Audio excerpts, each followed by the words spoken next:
From a hotel room on Post Street and can you still believe it, San Francisco, this is Nice Games Club, the show where nice game devs talk gaming and game development. I'm Martha McGarry, and I make nice games. I'm Steve McGregor, and I make nice games. And I'm Martha Croy, I too make nice games. In this very special part 2 of 2 GDC 2017 episode, Martha and I cover the back half of the conference as we decompress from a week in game dev Shangri-La, and we talk to Steven back home about the just-released Nintendo Switch. And so, everyone's ready. Let's start. All right, we're back for part 2 of our big GDC special. Woo! Wow, part 2. Okay, and who do we have with us? We have Dylan again. Hello. And all the way from 2,000 miles away, Stephen McGregor. Yay! It's still cold here, guys. Oh, and no. I just want to let you know. No. Return flight canceled.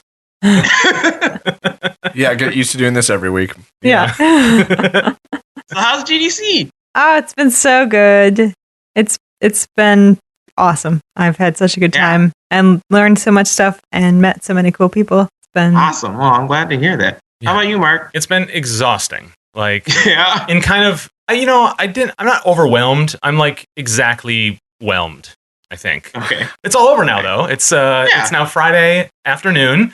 I just got out of my last session. Martha, you got out of your last session a bit ago. Mhm. And Steven, you are a couple hours into Zelda? Yeah, well, yeah, I guess a couple hours. Like 10, you would say?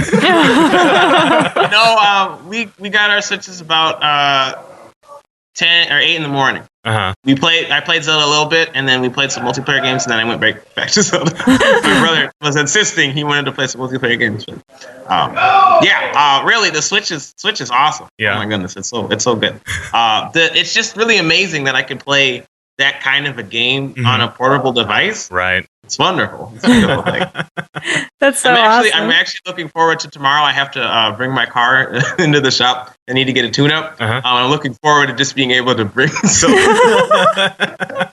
That's so cool. Yeah. All I can think about is that I have a flight back tomorrow, and wouldn't it be nice? You know? Yeah, see, and I'm thinking I've got a couple hours to kill before my flight. Like, we could just, take an Uber around to all the Targets around here and see if they have any.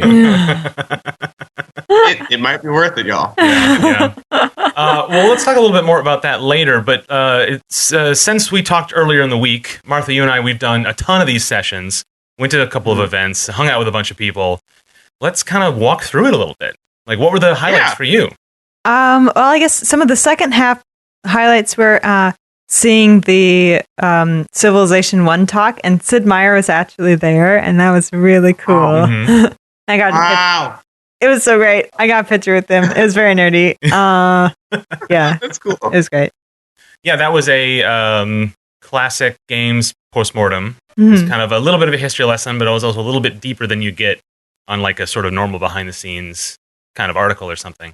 Yeah, that one was really fun. Yeah. And- That's awesome. And then right after that, there was another Civilization talk that was about the changes made from Civilization 5 to 6. It was done by the lead designer of Civ 6. And I was like, Martha, you going to stay for this? And she's like, no, I'm out. I like Civ 5 better. And then I when I was hearing the talk, I'm like, oh yeah, I get it. Like all the changes he described were all the things you said that like rubbed you the wrong way a little bit about Civ 6. So totally made a lot of sense. You were right to skip that one. You might have just been like, shaking with rage. I would have been so much salt, basically. Yeah. Sodium content too high. One of the other talks I saw was, have you heard of the game Abzu? Abzu. That sounds familiar, but refresh my memory. It's like a underwater game where you're like swimming. Oh, yeah. Yeah, it looks so cool. And there was a talk on the art of the game and how they did it, because they have so many fish in each scene. And I was like, vengeance, fish. Anyway, but the way they did it, instead of having skeletons in each of the fish, like you would usually do for a rigged 3D animation, they found that having skeletons in the fish was taking too much memory, so they could only put like 30 fish on the scene in the same time. And so they took the skeletons out, and they used like some of the stuff in Blender shapes or something like that to make the animations. And so they were able to get like hundreds of fish in each scene because each one took so much less processing power. And wow, okay. And they got a lot of the behavior, like group behavior of the fish, like swirling around the diver and stuff like that, just from giving each individual fish like 1 or 2 rules that they would follow. Like, oh, if you see another fish, like if another fish is this close to you, then do this behavior, or if another fish is like over there, do this behavior. And just with those simple, like easy to compute rules, they got the fish to do like realistic fish behavior, like swimming in schools and swirling around in circles and eating each other and stuff like that. Wow. Sure. Yeah, it's really cool. That's cool. That was a great talk. And it was funny because I ran into Tiffany. She's a local Minnesota 3D modeler and 3D artist.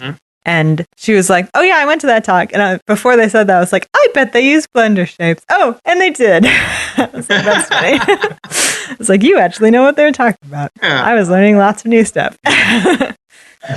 On Wednesday, I went to a talk about remastering Day of the Tentacle and Grim Fandango, 2 classic LucasArts games that were then remastered and published by Double Fine.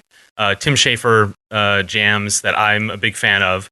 It was super interesting because they talked about wrapping up the original game engines, the Scum engine that powered Day of the Tentacle, and the Grime engine that powered Grim Fandango.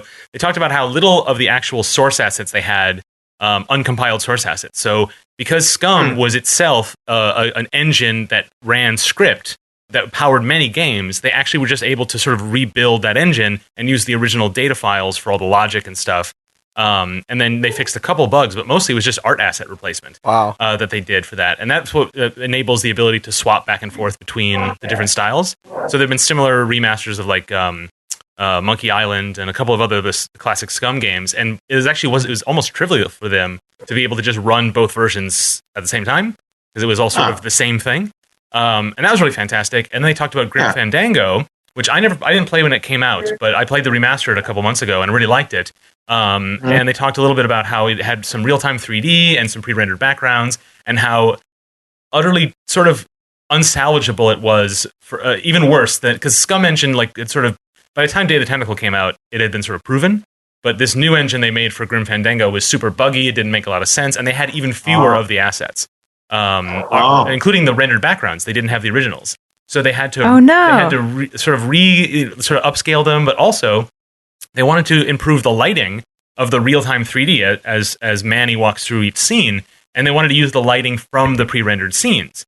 But they didn't know what that was. So they talked about this really great technique where they took the background and because what they had 2 things. They had the original 640 by 480 backgrounds, and they also had a depth map, because that helped know when Manny was walking behind something.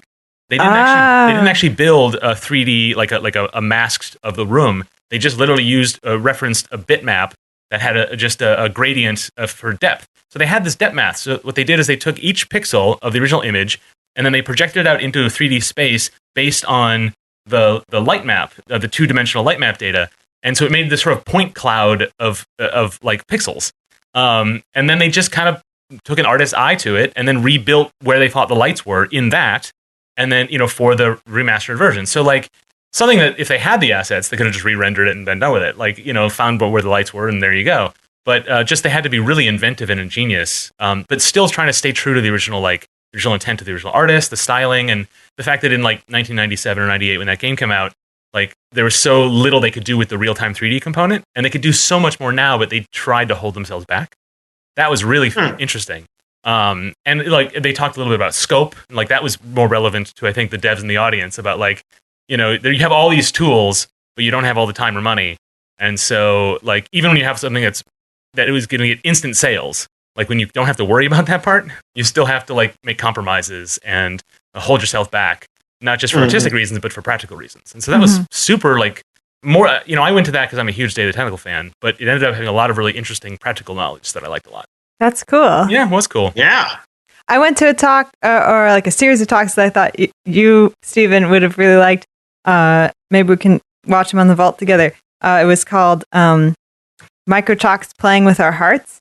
And one of the one of the speakers was talking about story games, and she was like, you would think that since I'm a narrative game person, I don't care about gameplay. Wrong. Gameplay is story. Story is gameplay. Yeah. That's great. It's like, dang, I wish I could have been there.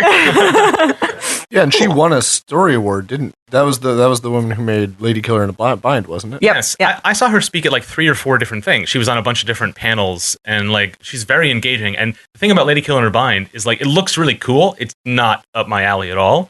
Like because I don't really like visual novels, and like I don't like boy drama. Like in this case, girl drama. And everything she said in every one of those talks was interesting and relevant and inspiring. I really like that.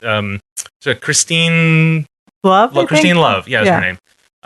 I shouldn't. So that's the thing is like even speakers' names, I'm just forgetting. I'm forgetting everybody's names. Handing out business cards and just calling that it. Like so I'm retaining no information. And everything's moving so quickly.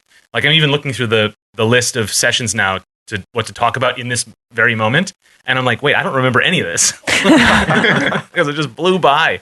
You didn't have any second to process it, you know? Yeah. Yeah, that's how GDC is. It's fast paced. Yeah, It's pretty cool. Were there any things that you wanted to talk about, Dylan? I left a lot of sessions halfway through. Oh, did you? But no, the one I did go to that was really cool was I went to a talk by I think he's an English academic named Steve Curran, and he did a talk. Look at you remembering a name. Well, I mean, I had less to pick from, so I have an advantage. Oh, okay. Also, I thought it really stood out to me. I don't know why.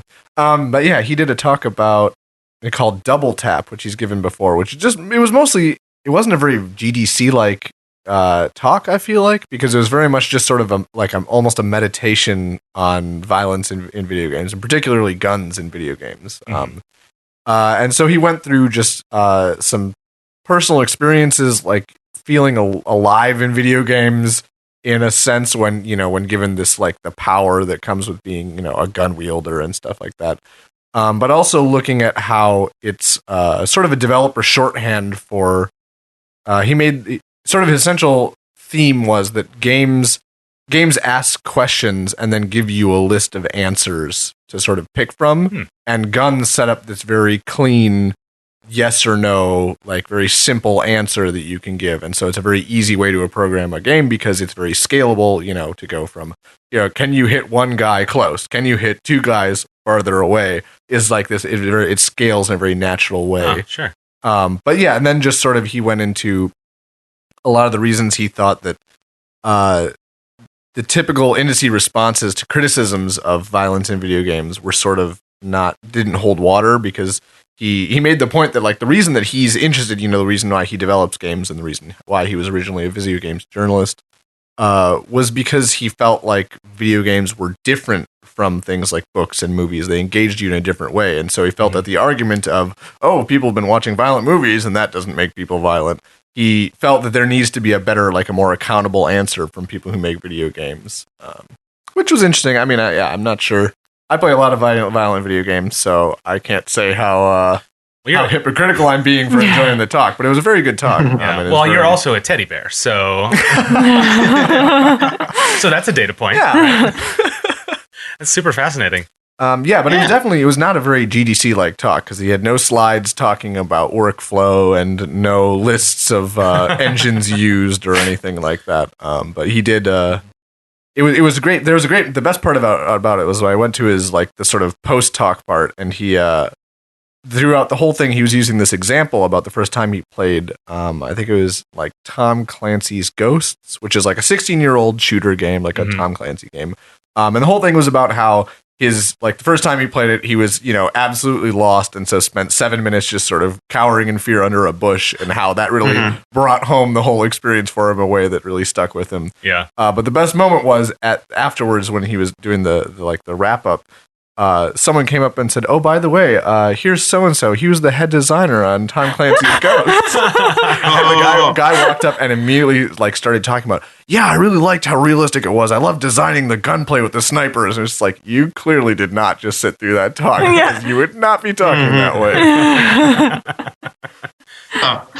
You mentioned you didn't feel very GDC to you, but because you in the first part of our GDC special, you talked about this OpenGL session you went to, which was very technical. I've definitely found that like there is stuff for everybody and like a huge range of things. There's like, sometimes it'll be the postmortems or like case studies. Other times it will be very like career focused or very sort of like soft businessy advice. And then other times it'll just be like, this is what I put into this function, and this is, these are the bits that came out. And I've found that I've been going to less of the total technical talks this year, but that's really what I wanted to go to. Oh man, it sounds like some cool stuff's happening at Glitch. I know. Sorry about that. Just ignore it. Just ignore it. We're having fun here. But it's intense. I want to know about the Switch. Sniffer Clips. We're playing Sniffer Clips. Oh, that's what is that? That is it's a cooperative puzzle game. It's actually really good. Super fun. But yeah, one of our co-developers on Flashbang, is that what we were talking? Was that their final name? I think Flashbang? Just Flashbang? Okay, yeah. The game the Train Jam we did. We ran into him a little bit later, like today. And he talked about he went to a series of micro talks that he said, yeah, I just went to this, it was sort of a circle and everyone stood up and gave like a short talk.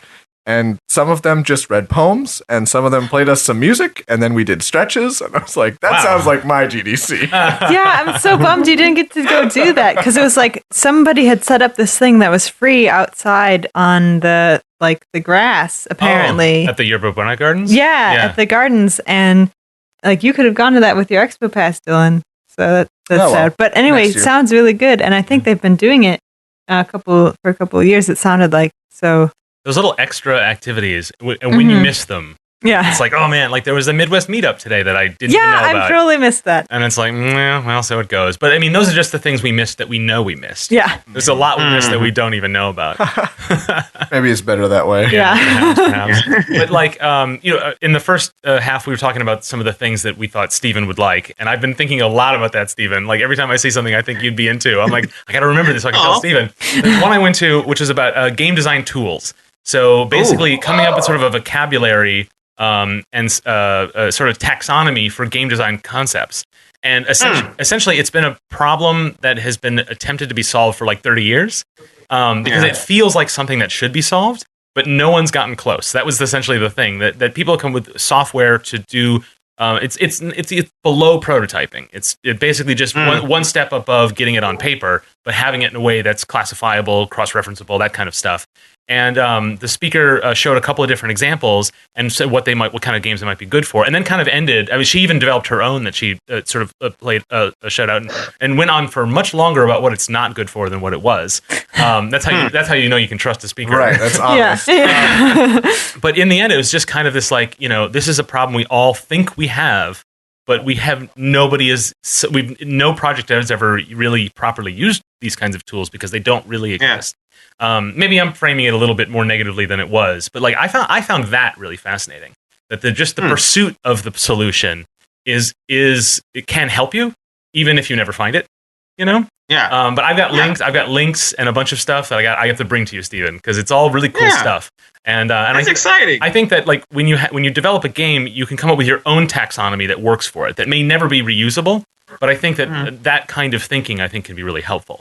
And that's definitely something I want to approach in my next project, which is I want to be kind of puzzly. So I think it should be well suited for getting it all down first, rather than going straight to prototyping or straight to production, which is kind of how I normally do things. But yeah, I thought a lot about you in that one, Steven. I'm glad a little piece of me was there. Yeah. I hope I'm not making you feel bad. I also went to one that was much more like kind of everybody empathize with each other. This is a tough business kind of talk, which is about ultra low budget indie games. So like when you have $0, which is where a lot of us are, especially if you're working working independently. And the speaker, again, forgot his name. He's a developer from Israel, and his thing is he has the most ribbons on his. That's the thing he's famous for at GDC every year. So Ava would really like him. But I went to a roundtable that he did last year about making games for nothing, and it was so fascinating and interesting. And this year he did a talk that sort of summarized findings from the last couple of years of doing these roundtables. And it was like I didn't walk away with a lot of things to write down, but it was just it's just stuff that I needed to hear, I think. So I really like that. So again, just showing the range of things you can get just by, picking the things that look interesting on a schedule. Yeah. That's cool. Well, what's been happening in Minnesota, Stephen? Yeah. Tell us about the Switch. Tell us all the things. Okay. All the things. So, like I said, I woke up at 4:30 this morning. This is a really interesting story, I guess. I woke up at 4:30 this morning. I had no idea that my dad was interested in buying a Switch. He had been kind of going like, "Oh, so what's this new system coming out?" So when I woke up at 4:30 because I was ready to sit in line and get my Switch, my dad was up at that time. And I was shocked. It kind of threw a wrench in my whole plan. I like that you guys didn't talk to each other about this. So we ended up standing in line and we got a Switch. We had 4 Switches between us. So it was me, Adia, my brother Charles, and my dad. Yeah. And so we spent basically most of the day just the rest of the day playing the Switch. You could have spent the rest of the day unboxing. Like, Yeah, where's the Nice Games Club unboxing video? Yeah. Come on. I don't know if you guys saw that picture on Twitter. Yeah, we did. We were all jealous. it's like someone dumped the delivery truck on top of a Dia. Yeah. Yeah. I love that picture so much. We'll have to share it on the Nice Games channel. Oh yeah. Yeah, we should. But yeah, so the games I have, or I guess I just have Zelda, but my brother had Snipper Clips and Super Bomberman R, and I can't remember the name of this racing game he's been playing for a while, but all of those games are really cool. The Bomberman game is really fun. It's just a blast from the past old school Bomberman. Mm-hmm. Awesome. When I saw it before, it didn't look nearly as appealing. I saw it on a stream. I think it was a Nintendo Treehouse stream. It didn't look nearly as cool as it did while we were playing it. It's a blast. It's really hectic, especially with 8 players. It's multiplayer? Yeah. Oh, that's awesome. Oh yeah, all the best Bombermans. Blow up your friends. That's That's so awesome. Yeah, I played it for a bit on the show floor, and it was really fun. And I was like, oh yeah, Bomberman. Like I'm getting back into the I played Wario Blast, which is a Bomberman game for Game Boy. Oh yeah. That was the first one I ever played, and I love that series.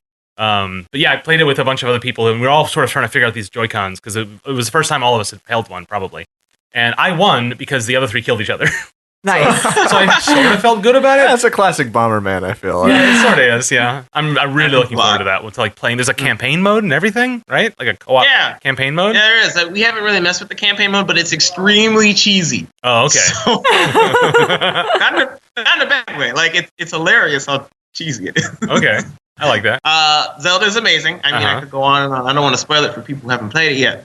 But, like, it's really... There's just so much in that game. Yeah? There's so much in that game. And, like, I haven't even scratched the surface. I've just finished the first area. I spent about an hour outside of that. But, like, it's so massive. There's just so many things you can do. That's so awesome. I want you to tell me all the things, but I guess I don't want to be spoiled. Like, yeah. I just can't wait a day and a half. Like, I know I don't want to spoil it for you guys. So, but it lives up to your expectations. Oh yeah, definitely. Expectations.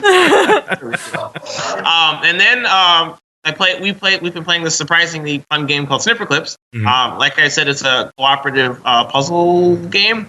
It's weird. So like everybody is a body of like a weird built-in U shape, and you are able to like turn yourself around and snip other players to change them into different shapes. You have to like sometimes you have to form you have to like make a form of a particular shape, like maybe a bird or something. And then sometimes you have to like carry a basketball into a basket. It's a whole bunch of different puzzles. But it's really cool because like everybody works together, and it's like it's hard, but most of the time not too hard. Sometimes it gets a little too hard, but it's not even frustrating when it gets hard most of the time. Mm-hmm. So it's fun, and it's pretty short too. That's a really cool one. I don't know what that racing game my brother's been playing. It's supposed to be like F-Zero, but kind of like that you could like switch colors and you get different bonuses depending on what color you are, I think. Oh, cool. But he's been playing that for a while too, and he's been having a blast. There always seems to be a like F-Zero game that just sort of comes and goes, and if you're not a F-Zero super fan, it doesn't catch you. Yeah. Unfortunately, we decided not to get 1-2 Switch. I heard that it wasn't that great, so we didn't invest in it. Oh. I'm that? disappointed, actually. It's okay. We'll pick it up. Yeah. I know. I was hoping somebody else had a 1-2 switch around, but there wasn't anybody else here who had it. I would like to experience it at the very least, but no. Yeah. Yeah. I was hoping you'd take pictures of everybody playing and looking silly. No. Another there time. wasn't a ton of people, but everybody was having a good time. I think there's a few pictures up on the on Twitter somewhere. Cool. Nice. Yeah. What is the 1-2 switch? But You have not been paying. Oh, that's right, because you're not the Nintendo super fan that Steven and I are. Yeah, no. Okay, well, fill her in, Steven. yeah. So 1-2 switch. Okay, so the controllers are weird in that like you get 2 Joy-Con controllers that can be attached to the sides of the Switch. The Switch is really small. Like think I don't know how do I describe it? Think like a tablet, but a little bit smaller than a tablet. But with controllers on the ends. Huh. It's cool. But anyways, so these 2 controllers, you can take them out. They have fancy HD rumble, which is I feel like a buzzword term, but like it has. It's your tone like says really, it all. Yeah. It's apparently really realistic. But anyways, so 1-2 switch, what you're supposed to do is really there's not supposed to be anything on the screen that's relevant to you.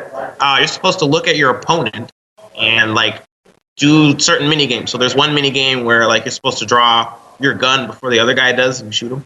And there's another mini game that's like a tumbler. Everybody or the 2 people are competing to break through a safe, and you can like feel how well you're doing in while you're twisting the controller around. It's a weird one. There's this other game that like you hold a baby and you nurture it, but like you feel the baby move around in your hand because of the controller. That's a weird one. Yeah, there's like 28 mini games, and I think they only like publicized like 6 or 7 of them.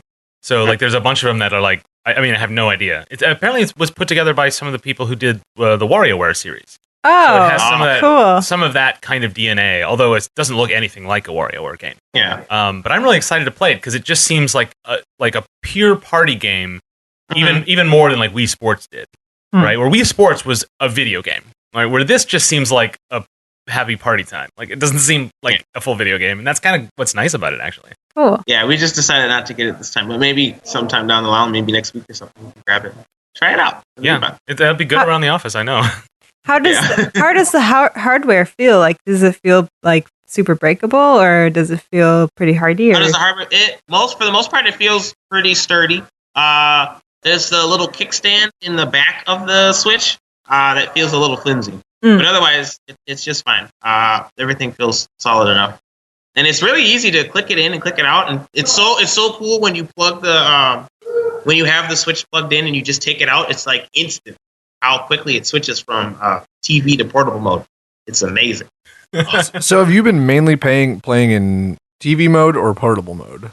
I've been flipping around, mainly TV, I suppose, but I've been flipping between the 2. So in Zelda, I've heard reports of frame rate issues. Have you noticed anything like that? Yeah, it does slow down, and it's pretty noticeable. And I notice it, so you know it's bad. Okay, because that's what I was kind of worried about. Like normally that stuff doesn't bother me, but if it's bad enough, like people are like having big warnings and stuff like that, that got me a little concerned. But not enough to interrupt the enjoyment. It's noticeable when it happens, but it's not super frequent. It seemed more frequent in the beginning level or the beginning area you start in than in the later levels so far. So, but it runs smoothly on tablet mode. Okay, yeah, that's what I had been reading. Interesting.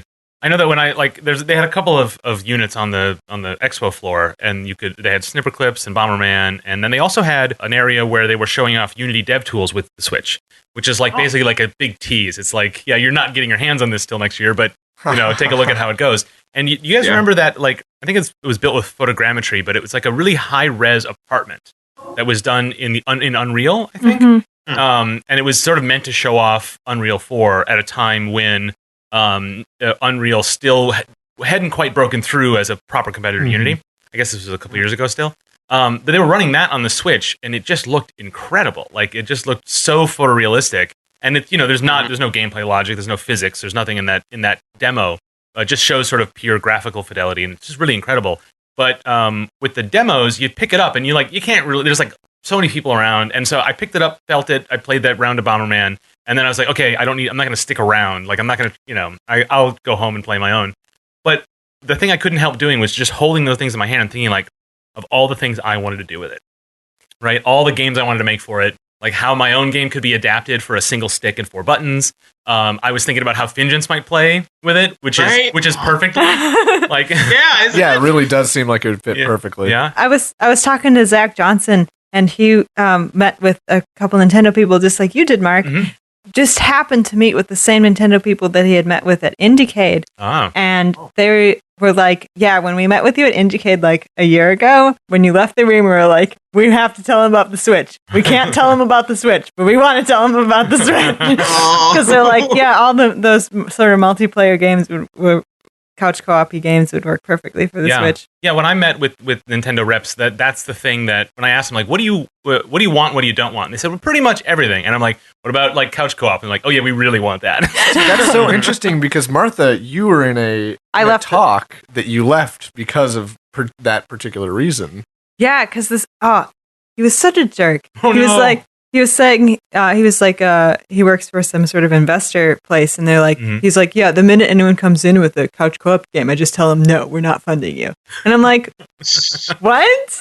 So, okay, like, you just missed out on so many games that I know are great.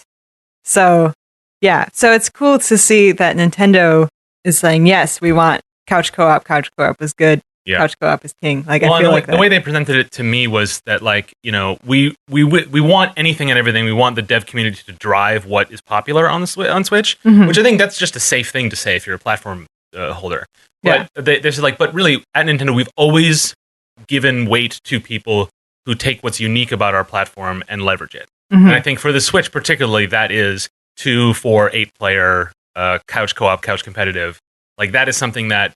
And the potential of the Switch is much greater than any of their past couple consoles to really deliver on that. And so the trend of like couch co-op games that is sort of, there's so many on Steam now, that trend, which maybe this investor was like, I've had enough of it now. I think that like there's a lot of devs who are like ready to take advantage of that. And like I definitely count myself among them. And like everyone that I know is among that group of people who can really take advantage of it. And apparently, the development workflow is pretty easy. I talked to one of their platform engineers who was saying that, like, yeah, you know, on Wii U, Unity worked okay. Like, there was some kind of nonsense, but like people got by.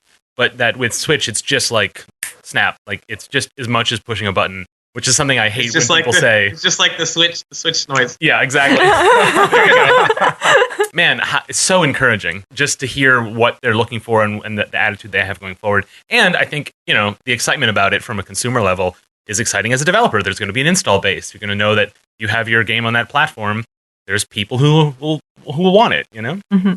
Yeah, I'm really excited about games that are coming out, too. There's Mario Kart, soon, that new Super Mario Odyssey. Oh boy! I'm really hoping someone will announce Super Smash Brothers, but that doesn't happen yet. Oh, you were so heartbroken when they didn't announce that in January, right? Yeah. I'm hoping for it. Yeah. I mean, I guess I want Mario sooner than later, but that's the one I was disappointed. Like, that holiday. I'm like, oh. That almost made me like, it made me so mad to be like, really, you're going to release a Nintendo console and then wait a year to put a Mario game on it? What is wrong with you? I mean, I think it makes up for all the Zelda fans. Like, I worked with my former coworker. Bought a Wii U for the new Zelda game, and it didn't come out. And so, like, well, they could still get it. Just they had to wait 2 extra years. Yeah. Yeah, Nintendo is an interesting position because as a first-party developer who has the super fans they do, I mean, people like games Sony publishes, but not in the same way. They compete a lot harder with their own third-party developers. And so I've heard them talk in the past about like scheduling their releases to make way for other people. And what happens is other people don't always show up, so it ends up looking like deserts, you know, of release schedules. But with Mario Odyssey, I think there are a couple of interviews that said that it's pretty much done.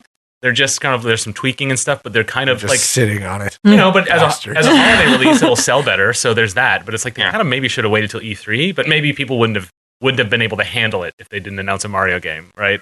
Yeah. So I don't know. There's a lot of. It's not just about when it's done, right? Like, I mean, we as indie developers, it's like when it's done, it's get out the door. Yeah. It's already taking too long. But I suppose when you're Nintendo, you have other considerations. Well, yeah. When you're Nintendo, you can do whatever you want. We'll have to see. Yeah, I'm so excited. I just want to teleport home right now. I think mine's waiting in the mailbox. Like, a couple other things I did want to talk about.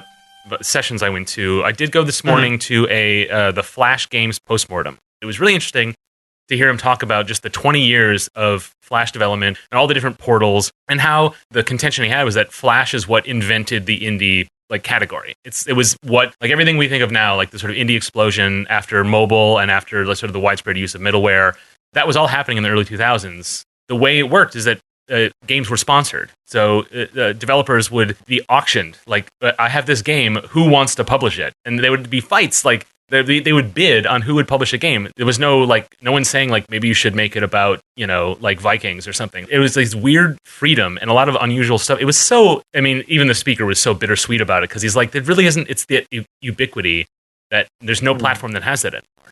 That, like, you can get games anywhere and everywhere now, but, like, the ubiquity of Flash is what grew the sort of indie developer. And still, so it's amazing the economy that is just all but dried up now. For almost no reason. I think there's lots of discussions about that. Just because Steve Jobs said. Yeah. Yeah, you don't want to get me started, though, because I will go for so many dimensions to that. Really, there is. But it was great, because it was just a nice little, like, I learned a lot more than I thought I would. Just information I didn't have about this history, which I felt I was fairly versed on, but really didn't know as much as I thought I did. So that was really fun. And everyone walked out a little sad. Aw. But it ended with this call to action, like that those things that Flash had, not as a technology, but as a community, those are things that we should make sure that we do our best to keep going forward.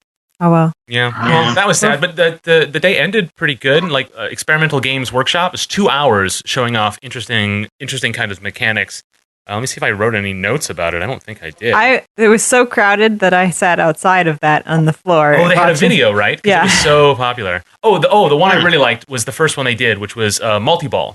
Did you see that? I didn't learn about that they had a monitor outside. I just saw the line and saw it was closed. So I left, and then when I talked to Zach about Juggernauts, he was like, "Oh, they show it outside," and I was like, "What?" And so I ran back. So I missed the first part of it. So multi-ball is this really cool thing where it uses the MAME arcade emulator, and they made a game which consists of 300 original games in a sort of a mixtape format, where they'd use like they would actually go to different address spaces in the memory of each of these games to find little moments, very WarioWare-like, which is just like, score one goal. And then as soon as you do, it goes to a completely different game. And it was this sort of jukebox mixtape remix of, like, classic games, not just like console games, but arcade games you've never heard of. And then it's a two-player competitive, each scenario, and you just have to do one thing. And you've probably never heard of it, and you don't know what the controls are. And they demoed it live. They had someone two people play through a whole thing. And it was just so funny. It's a thing I could see people watching on Twitch for 2 hours. Like, it's really incredible. Or Twitch plays. Yeah, right. Exactly right. And at the end, they're like, "Oh yeah, we can't make it commercially available, but I really hope that it becomes available for demonstrations, for conventions, and for people to do it on Twitch, because it has value in that sense. Commercially, I don't think it's viable, not just for copyright reasons, but for other reasons as well. But it was super cool, for sure. Cool. Yeah. And then the very last session of the day, Micro-Postmortem. What went right, what went wrong, and it was a good way to end on. And Christine Love was in that one, and the great thing was, like, what went well? Smashing success. I just won an award for it. Everything was great. Lots of money, acclaim. What went wrong? Literally everything. Just talked about how, what a disaster the project was, and sort of ended by saying, the advice you hear is like, oh, don't crunch, don't hurt yourself. But her story was, yeah, we made all the wrong moves, and as a result, the game is better. But that's the worst advice I could give you. Please don't take it. And so it was this really interesting... Do as I say, not as I do. Yeah. It wasn't even that. Because she also was not going to say, don't do that. She's like, we did it, it worked. If you do it, it probably will work. Don't do it, but maybe do it. Like, it was great. You just file those experiences. Like, I've heard that story, and that's going to inform my choices. It's not going to give me any directives. But I think that's maybe the best kind of advice, kind of like what Rami Ishmael was talking about in that session earlier in the week. Like, don't take advice. Like, maybe take in advice? I don't know. Right? It was a good note to end on, at least. Because, yeah, we all just are trying to figure out what the hell to do next, right? Yeah. Play some Switch. Yeah, Stephen, you obviously have more important things to take care of, so go do that. I kind of got to get back to Zelda. Martha, you and Dylan, you're heading on a flight in just a couple hours. Yeah. So you got to get going. I mean, there's a Target like 8 blocks away. Just saying. You can just check. The problem is that I probably shouldn't say this in public, but I have no way of checking how much money I have in my account right now. So I think that I'm okay and that I didn't overspend what I had planned for GDC and I might have enough money to make a stupid decision, but I'm not 100% on that. See, that's why this needs to be a live show, because then we could just poll the audience. Yeah, exactly. and then they would all tell you to do it. Exactly. Bad decisions justified by strangers. That's my favorite kind of entertainment. That's our show. If you haven't already, subscribe to Nice Games Club in your favorite podcast app. Be sure to give it a good review if you liked it or are nice, like us. Especially if you're a new listener, if you met us at GDC, or you listen to us while traversing the open fields of Hyrule. We need to know that you're out there. So leave a review and tell all your friends too. We also want to hear directly from you, so follow us on Twitter and all the other things at Nice Games Club. Let us know how we're doing, send us your topics, and ask us your questions. Lastly, you can find out more about the show and your nice hosts, as well as all the links and notes from this and other episodes at nicegames.club. So until we start again, back in the safe embrace of Minneapolis, remember to Play nice and make nice.